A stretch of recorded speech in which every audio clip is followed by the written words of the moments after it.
میرے عزیزوں، طلبہ الحمدللہ اوپر والے حصے میں پڑھتے ہیں. میں نے پچھلے جمعے آپ سے بات یہ کرنا تھی. اوپر والے حصے میں الحمدللہ آپ کبھی وزٹ کریں، لائبریری موجود ہے، کلاس رومز موجود ہیں، وہاں پر ہم کلاسیں پڑھ رہے ہیں. اس وقت آپ دیکھ لیجئے گرمی کی انتہا ہے، اور صبح کے وقت میں وہاں پر پڑھنا پڑھانا کہ پنکھے چل رہے ہوتے ہیں، آگ برس رہی ہوتی ہے، لیکن سلام ہے ان اساتذہ کو اور ان طلبہ کو جو الحمدللہ علوم نبوت حاصل کر رہے ہیں. آپ ماشاءاللہ ہمیشہ سے ان طلبہ کے، یہ اللہ کے نبی کے جو وارث ہیں، یہ علوم نبوت جو حاصل کرنے والے لوگ ہیں، آپ ہمیشہ سے ان کے میزبان رہے. اس وقت ہمیں اس پورشن میں اے سی کی ضرورت ہے. سولر سسٹم الحمدللہ لگا ہوا ہے، اس کی بھی ضرورت ہے کہ تقریباً 10 کلو واٹ ہم جو ہے وہ بیٹریوں پر کر لیں. پچھلے جمعے کا آپ کو اندازہ ہی ہے. آپ کے لیے تو میرے لیے آدھا گھنٹہ نکالنا مشکل ہو گیا تھا. میری حالانکہ ڈبل محنت تھی. آپ سارے تو سن ہی رہے تھے نا، میں نے بولنا بھی ہے، موسم کو بھی فیس کرنا ہے، لیکن پھر بھی ہمارے بعض ساتھی جاتے ہوئے ناگواری کے جملے بول گئے، ان کا حق بنتا ہے. ہم نے 50 کلو واٹ سسٹم لگوایا، لیکن آپ جانتے ہیں اس کے ساتھ بیٹریاں اٹیچ نہیں ہے، ایڈ نہیں ہے. نتیجہ یہ ہے کہ جب لائٹ جاتی ہے تو وہ سارا سسٹم آف ہو جاتا ہے. اس وقت جتنا سسٹم چل رہا ہے وہ سارا اسی پر چل رہا ہے. اب اس کا حل کیا ہے؟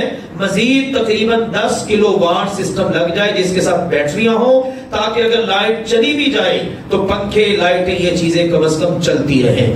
آپ کے سامنے یہ گزارش، یہ 2 ضروریات رکھ دی ہیں. اس پورشن میں ہمیں اے سی کی ضرورت ہے. تقریباً 1.5 ٹن کے ہمیں 10 اے سی چاہیے لائبریری اور کلاس رومز کے لیے. وہاں بیٹھ کے اللہ کا دین پڑھنے والے قرآن پڑھیں گے، حدیثیں پڑھیں گے، اور یہ ہے صدقہ جاری. علم ينتفع به، وہ علم جس کے ساتھ فائدہ ہوگا، آپ اس علم کی خدمت کر جاتے ہیں، یہ آپ کے لیے صدقہ جاریہ ہوگا. تو 1.5 ٹن کا جو اے سی ہے وہ ساری اس کی فٹنگ یہ وہ کرنے کے ساتھ تقریباً اس وقت کہتے ہیں 1.5 لاکھ روپے کا ہے. آپ یوں سمجھ لیجیے 15 لاکھ روپیہ ہے. اپنی طرف سے، اپنے پیاروں کی طرف سے یہ عظیم صدقہ جاریہ ہے. دیکھو میرے عزیزوں، کئی ہمارا پیسہ ایسی جگہوں پر خرچ ہوتا ہے، لوگ گناہ کرتے ہیں، برائیاں کرتے ہیں، اور یہاں کے نصیب کے کیا کہنے کہ یہاں خرچ ہو جہاں پر بچے بیٹھ کر قرآن پڑھیں گے، ترجمہ پڑھیں گے، حدیث پڑھیں گے. میری آپ سب کو دعوت ہے، ایک دن آپ ہمارے پاس یہاں پر آ کر گزاریے. ایک دن صبح 7 بجے آ جائیں، چلیے ظہر تک ٹائم دے دیں، انشاءاللہ آپ کی آنکھیں ٹھنڈی ہو جائیں گی.